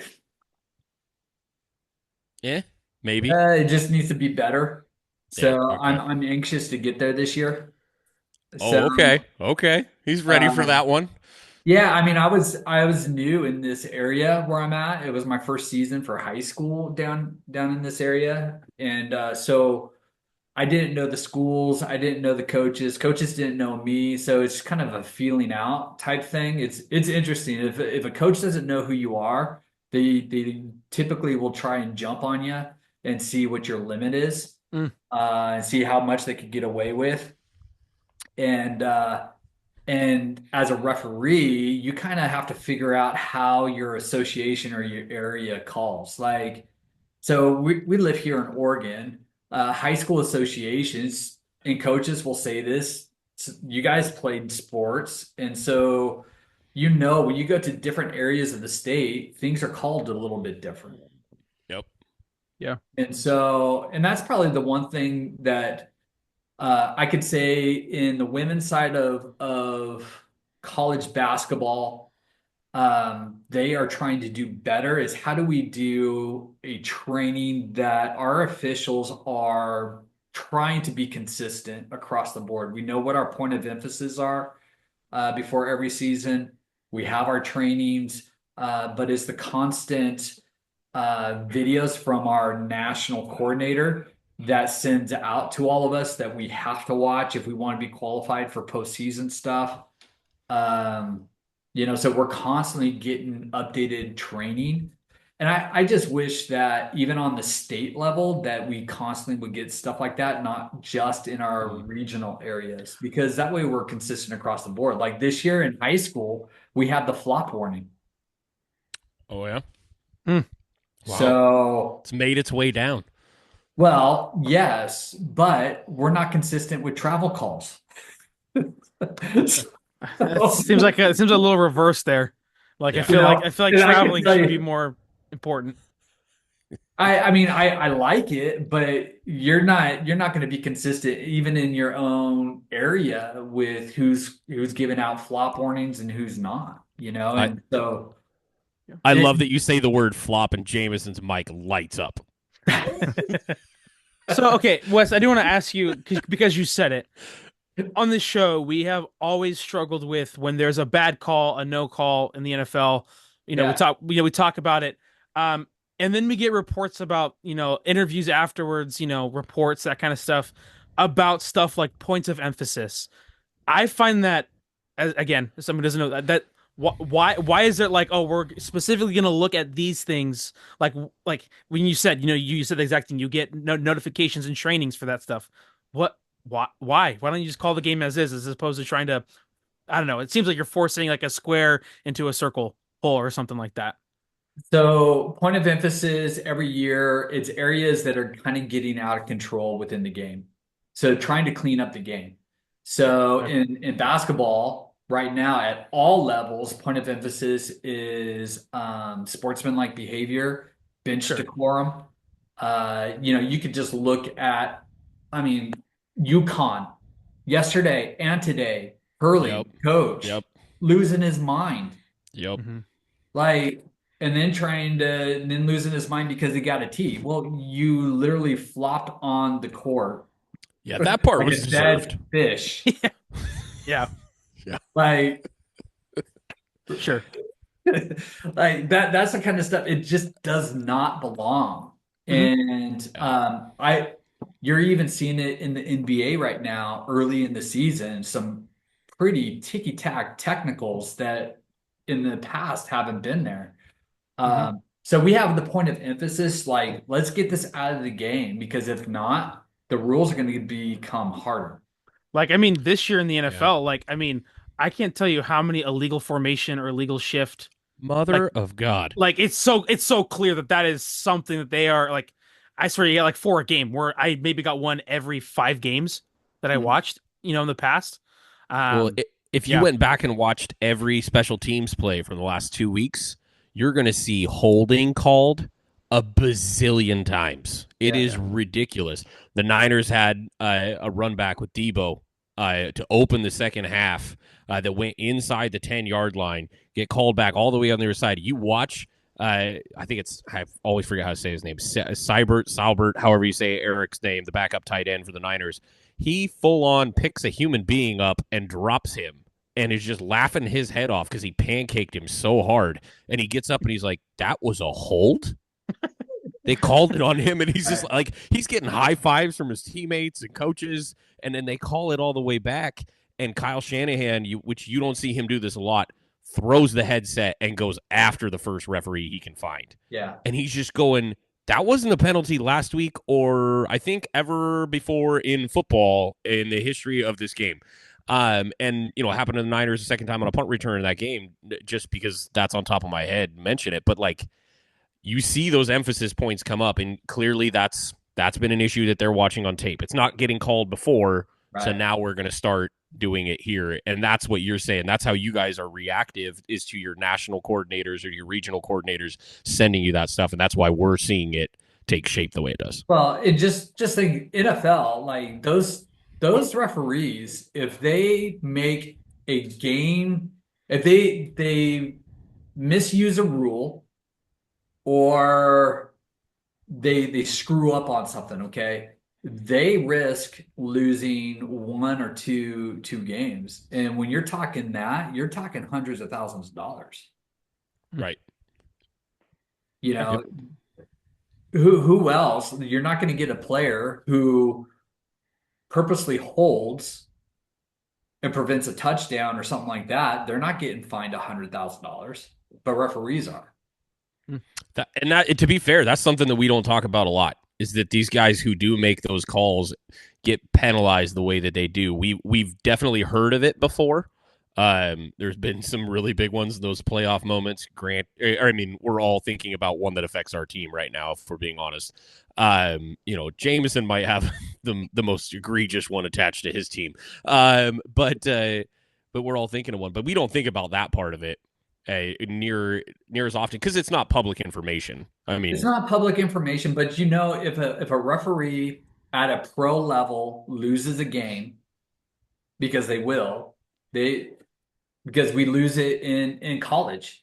If I misuse a rule and it totally destroys an outcome of a game, I could lose one or two games. I definitely will lose good games. And I risk, my contract is up every year.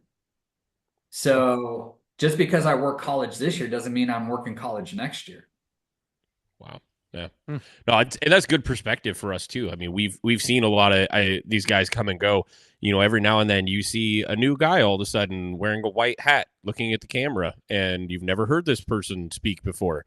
And whether that was an illness or a guy legit losing his job in the off season, or at least as a head of crew, that's a reality that these dudes do face, and probably something we don't think a ton about, because we just want them to stop hosing our team and going along with the stupid script that the NFL has written to, let the Chiefs win 50,000 Super Bowls in a row. But speaking of bad calls, before we wrap this portion up and we get to our pick'em, real honest moment, okay? What is the worst call that you have ever made? Like, own up to it. Make us all feel better. In this moment, what's the worst call? You're like, dang it, are you gonna get an angry mob at your front door if you? He's not gonna say who it is. The worst call I've ever made. That poor fifth grader. That would have gone to D1 if it wasn't for you. D1. Yeah, maybe could even be a no call. I mean, honestly, I told the coach the other day, I said, I need a shirt that says my whistle's always right. And then on the back it says, until I watch film. That's a good shirt. So I can tell you, like, every call that I've gotten wrong, for me, I feel like it's the worst call. That's fair. But I would say starting off, because you don't know the rules, you see a travel, and then all of a sudden the ball's going down the other court, and you go, crap, I recognized it, I saw it, but I didn't blow the whistle. My reaction time isn't as fast. So one of my first games, was closely guarded count, counting like this, 5 seconds, right? And I go, 5 second, closely guarded, and we're going the other way. Coach is losing his mind. I'm like, what are you talking about? I mean, it was 5 second count. Well, 5 second player with the basketball could hold the ball for 5 seconds or 4 seconds and then dribble. That's a brand new 5 second count. And then hold the ball. That's another 5 second count. I didn't know it. Player did all of those things, and I had it closely guarded for 5 seconds and shipped it the other way. And I told the coach, I was like, "That's 5 seconds." And so, do you just? I mean, I'm sure. I mean, in that instance, you got the call wrong. In those moments, do you just kind of double down, right? Like when you get a call wrong or a no call. Back then, absolutely. I mean, there's referees that will just double down, and they're always going to be right. I've learned to admit when I didn't like a call. Like in basketball, once you blow that whistle, there's no going back. Like right. I may not like that call. Like when I make that call and I'm walking to the table to report the foul and what I have in my head, I might be going, I really didn't like that call. And the coach might be losing their mind, and I will walk over to the coach, and the coach is like, "What did they do wrong?" I have looked at coaches and go, "I didn't like that call." But you got to walk it out. Okay, in that regard, are there gimmies? Are you doing give backs? Like no. if there's a 50-50 that comes up, no. Are you throwing it to the other team because you oopsed earlier? No. Ruth, why make up a bad call with another bad call? Come on. So all these things that we all sit here and think, us armchair quarterbacks, makeup call, watching classic. the game, we're like, oh, that was a makeup. That's a makeup call. The makeup. Listen, we know what's best. Obviously, as people who sit here and talk about it, we know what's best. So just clearly, like you said, we have the best seat in the house every time. Of course, we have all the answers. Yes, we know all the rules. Well, and once again, the camera view sometimes is better than the official's view. Yeah. And like in basketball for college, there's only certain times that we are allowed to go to review. Which like we all think is stupid. We on this show, we want you to have it. We can't go to the monitor and reverse a call. So it's only through certain times, and that's going to be for every sport at every level. Right. So just because it's a bad call, you just can't go to the monitor and go, "Oh yeah, that's a bad call. We're reversing it." Oh gosh darn it! Now we have to like zebras. Now we have to sit here and go, it's not their fault. Not true. They don't. I'll like them until they make a call I disagree with on my team. I'll go there because then I won't be able to take the hat off. Then you have some that bet on the side, and so they do make stupid calls. Dude, that's crazy. I mean, throw them an extra money so they don't have to gamble it. Like, listen, gosh darn it, man, we're trying to make a case for you people, and you're throwing your own guys under the bus. Well, that's a small percentage. It's just. I will tell you. Apples. Well, there's one really popular NBA ref, and he wrote a book and then talked about he was doing it all the time. I forget his name, but yeah. No longer an NBA ref, by the way. Right. Yeah. Right.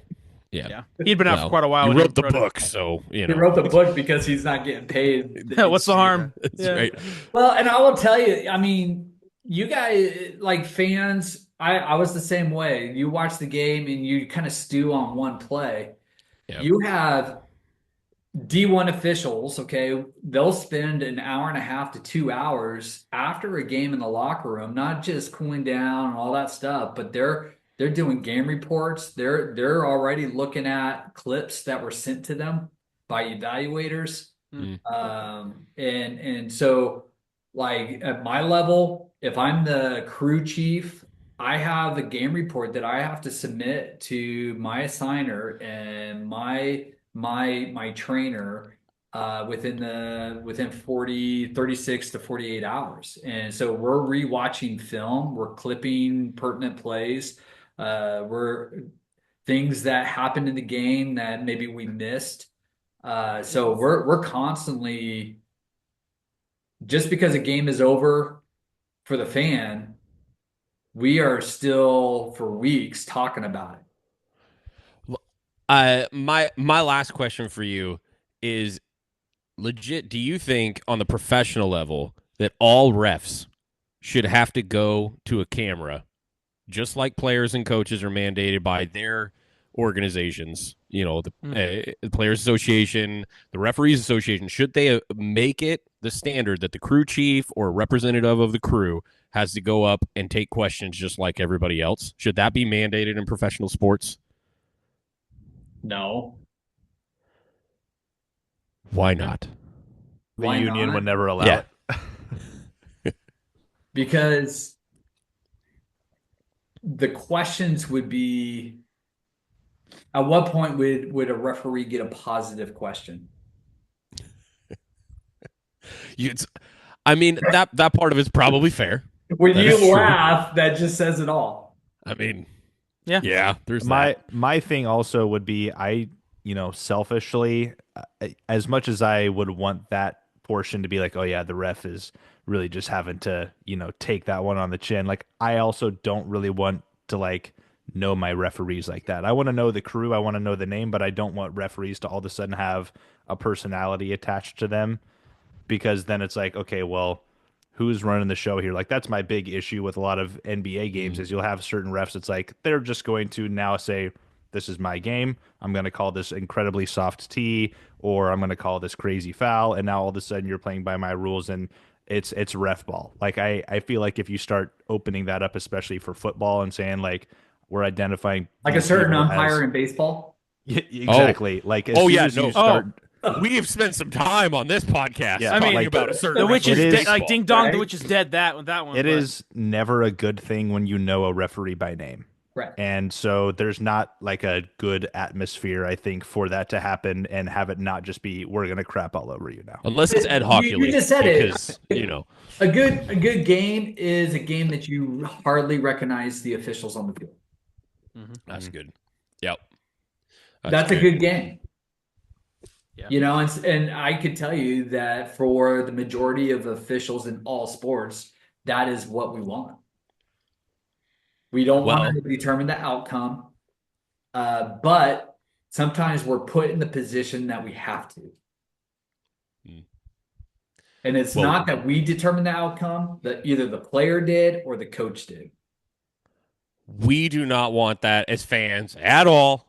And that's what we're going to probably keep screaming our heads off about, these refs that determine games. But I appreciate the perspective tonight, because I think it's really good for us to remember, especially if you're not just watching these games in the NFL where you're seeing every angle, but you're sitting under the Friday night lights, watching, your kids or your nephew.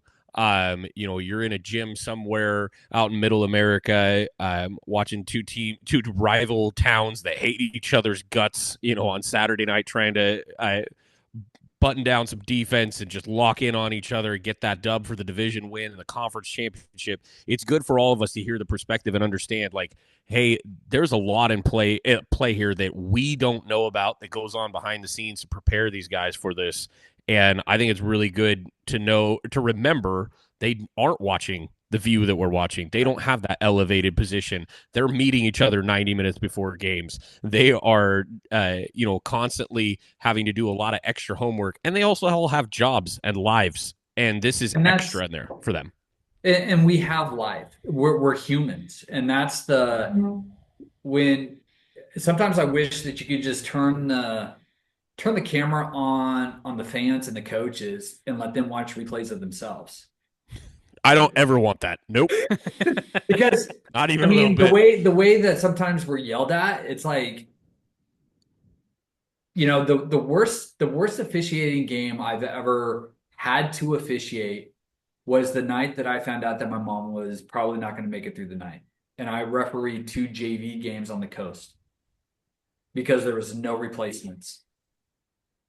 And to have a fan look at me and say, you're a homer ref, which I'm not even from close to that area. Sure. And it was because of my partner of a bad call who was brand new. But yet here we are on the coast. And I know that as soon as I get home, I'm either hopping in the car, driving driving several hours to not knowing if my mom would make it or if she would even be alive when I get there. Those are the things that people don't understand. Like, you're dealing with human beings that are dealing with either lost a job that day or maybe going through a divorce or this or that or we just lost a good friend of mine who officiated 3 sports down in Southern Oregon, cancer that took him pretty quick. And here you have, towards the end of the season, the Football Association finding out that he passed away at 8:47 at night as guys are going back to their locker room, checking their phone and finding out that their buddy, who they knew going into the game wasn't going to make it through the night, to find out that he passed away. Like, those are the things. That's what I love about officiating, that if people are even thinking about wanting or interested in the community the family that you build, because nobody understands it until you run the court or run the field. But the community that's there, it's lifelong. Yeah. That's awesome. That's cool. That's awesome. Well, I think as much as we love being lighthearted on the show and making fun of Grant, it's a good moment for us. Yeah, that's always fun. But it's a good perspective for all of us tonight too. And so, we just appreciate you giving us the time to do that, and to give us a little insight on what it is to be on the court and getting screamed at and dealing with what you guys do on a nightly basis. While we all wish it didn't affect our games to the detriment of our teams, we are glad that you're there to call those things on the other guys. So we are glad for that, and we do appreciate it. Well, if it wasn't for the human error, you would have AI calling it. So, and then nobody would like it. No, probably not. Probably not. And then they would call holding on every play. So forget those guys. That's well, we got some pick 'em to hit before we call it a night. Yes. Grant, this is your show, man. Take it over. All right. So we got 5 games here. Like we do every week. First game, we got another NFC North matchup. We've got the Steelers at the Bengals. Bengals, as you've said it, like the best, worst team ever. Joe Burrow's having a great year, but that defense is just letting him down at every chance they can. So Matt, Steelers at Bengals, who you taking? Man, I just don't see how the Bengals defense got better this week, dude. That's the big thing. I think you got to give it to the Steelers here. Mike Tomlin, this is December football, by the way, starts this week. This Sunday is December football. Yeah. So Mike Tomlin in December is a pretty solid bet. I'm just going to go with a guy who seems to be in that 60+% in December and give it to the coach. Yeah, I'm going Steelers as well. They're obviously a much better team. That defense is legit. Obviously, they lose against the Browns this week, but dude, I mean that snow was like a legit factor. Yep. I'm not holding that against any team that loses, in a blizzard like that. And yeah, the Bengals just can't get anything going. Like, they can never get steady. Steelers can. Mike Tomlin's their coach. Jamison? Yeah. I also got to go Steelers here. As much as that pains me as a Steelers hater on this show. Everything Jamison, you said about the Bengals. You see that jersey back there? See that jersey back there? Don't do it tonight. Russell Wilson, baby. Gosh dang it. Anyway, so we have Mike taking the Steelers. And Wes, you're joining us. Who are you taking? Yeah, I'm going to go complete opposite. I'm going Bengals. Okay. Why not? This is a Grant-esque take. 100%. 100%. You just feel like they're due, huh? Yeah, I mean, Burrow's with his wide receivers, and I think Steelers secondary is not going to stop them. T and Jamar are both playing this week. You ain't wrong about it. Yeah, so that's true. So we do it a snake style, Wes. So you'll be our next up. We've got game 2. We got Dolphins at the Packers Thanksgiving night. This will be a much better game than Daniel Jones versus. Oh no, not Daniel Jones. He's not there. That's right. No, not even DeVito. DeVito is injured right now. So is it no Gabadoglou? Is it Drew Lock then? Drew Lock would be next up. Drew Lock against Cooper Rush. Yeah, so that's a stinker one. But Pull out Dolphins the bingo card, Packers kids. to his back should that's be the nap game right there. No yeah, kidding. dude. Yeah. So Dolphins at Packers. Wes, what are you thinking? I'm gonna go Dolphins. All right. Go Dolphins. Tua's playing out of his mind, literally. So this is his Super Bowl. Hey, he ain't wrong. He certainly can't play February. with his mind. That's for sure. He's got the crock pot on, guys. He's ready. That's what we call his helmets, the crock pot. Yeah. Mike also has the Dolphins. Oh. Yeah, that's what he's got here for his picks. So he's got Steelers and then the Dolphins this week. Jameson, how about you, my friend? I wouldn't call this a zag by any means, but based off the picks, I guess it is. I'm going to go with the Packers here. It's at home, at Lambeau. Like I said, getting a little chilly. And even though the Packers haven't been as impressive as I think they probably should be, I just think that this is going to be for them. So I'm going to roll with the Packers this week. Look, and if you guys haven't noticed, by the way, Jamison has degrees behind him. So this is a smart man. Okay. Yeah, those are definitely my degrees on the wall. Yeah, 100% they are. That's funny. I'm gonna go. I'm going. I mean, this cold weather thing. The Dolphins are terrible in cold weather. Like, but Tua's got the crock pot on. I'm gonna keep using this joke. Dude, his noggin's to be nice and warm, slow roast. You know. Yeah, it's gonna be pull apart tender by the time he gets there. Fall off the bone. Yeah, dude. Yeah. Yeah. I'm going Dolphins. Wow. It's go Grant. I'm feeling it. I just feel like the Dolphins are gonna show up. I mean, they need it way more than the Packers do. And I mean, hey, like if we're having strong feelings about what we talked about earlier, Dolphins or Colts maybe squeezing in there. Like this is one that the Dolphins at this point in the season you have to have it. So if you feel strongly enough about that, I don't hate it. And I do. I literally think the Dolphins could legitimately make a run and get in the playoffs. And I think they have to get this one. So, Matt, here's why the Dolphins are not going to win. They cannot run the ball all of a sudden, and the Packers have one of the best run defenses in the league. And this time of year, you've got to be able to run the ball in that cold weather, take some of the pressure off. So I'm going to take and I also just watched the Packers destroy my injury laden 49ers this last week. But I just think they're playing the best ball that they have played. And if you are not watching Josh Jacobs every week, you are missing out because that dude is a one-man wrecking machine who looks destined to do some damage in the playoffs. So I'll take the Packers. I mean, outside of Derrick Henry, he's the second best like workhorse, like bell cow guy. Yeah. Like, yeah. He'll get 30 carries a game and eat you up. All right, Matt. Chargers at the Falcons. I mean, Jekyll and Hyde. Those Falcons are terrifying. I'm not going to run it back on my hilarious prediction of the Falcons losing a few weeks ago. I'm going to go straight at the Chargers here. It's just a good football team. Played a good football team this last week when the Chargers took that loss. And they're definitely better than Falcons top to bottom. If Quentin Johnson can pick up maybe two of those passes, they win by 14. So, yeah. I'm going to use your words and say disrespect the crud out of them until they prove us wrong. So, I want the same way. Dude, the Falcons are, they're Jekyll and Hyde. They don't show up. They got the better quarterback. It seems to be a better coach team, again, because they're more consistent. The Chargers do. What's that? The Chargers do. Yeah. Did I miss that up? You said the Falcons, and you were like, they have the better quarterback. Oh, no. I know you don't mean what you say. Yeah. Just be in my head. So Chargers are a better coach team. They show up. I'm taking the Chargers. I think this is probably the easiest one to pick.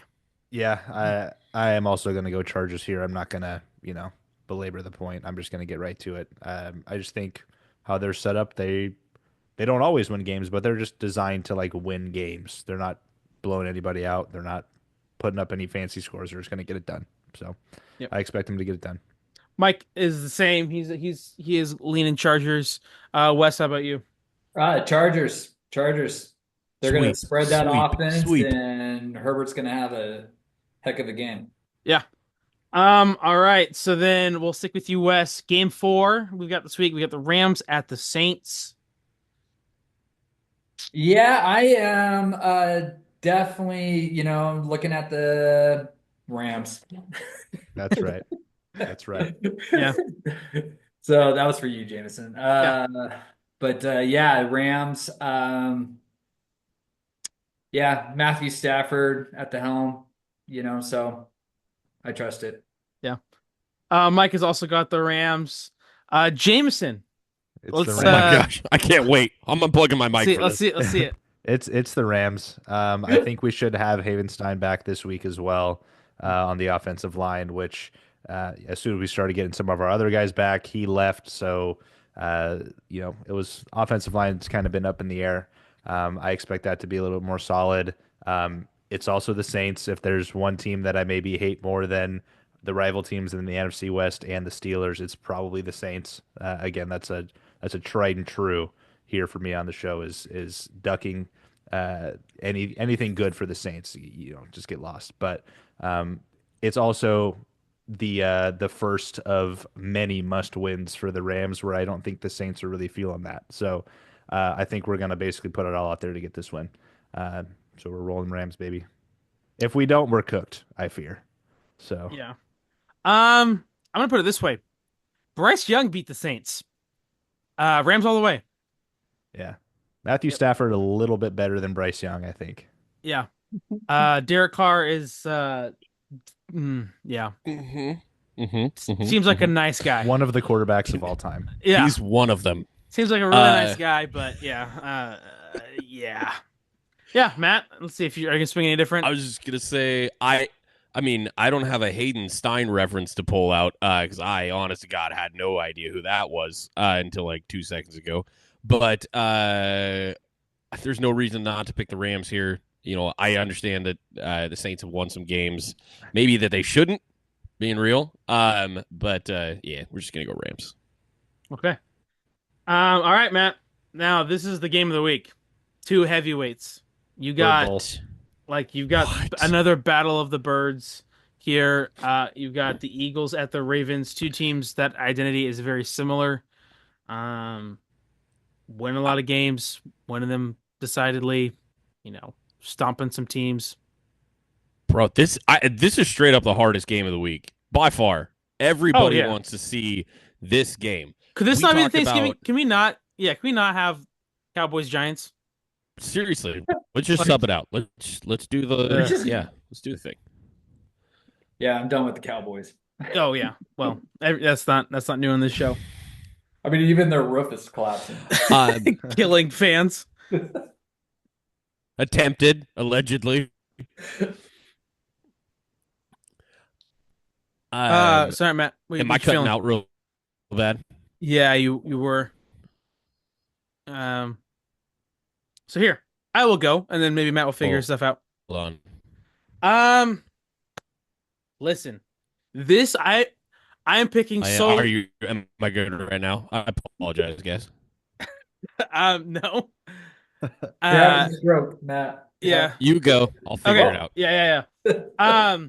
Listen, I feel like this relies on my Saquon over Henry pick.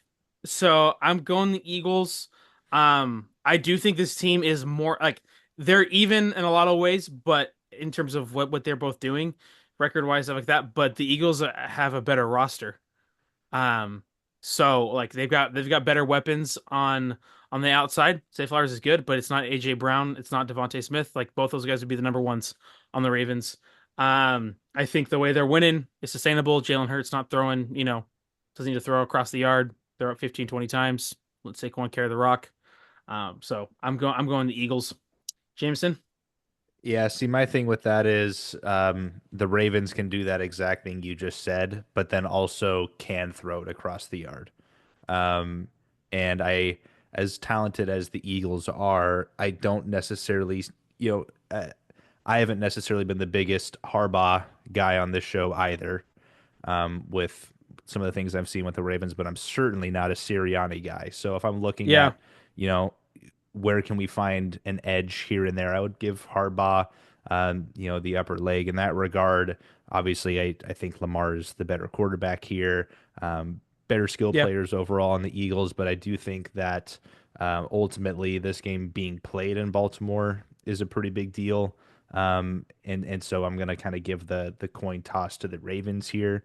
I think the Ravens probably win a neutral ground as well, but if this game is in Philadelphia, it might be a little bit of a different story. So I'm going to go with the Ravens. I do think this is going to be a fantastic game.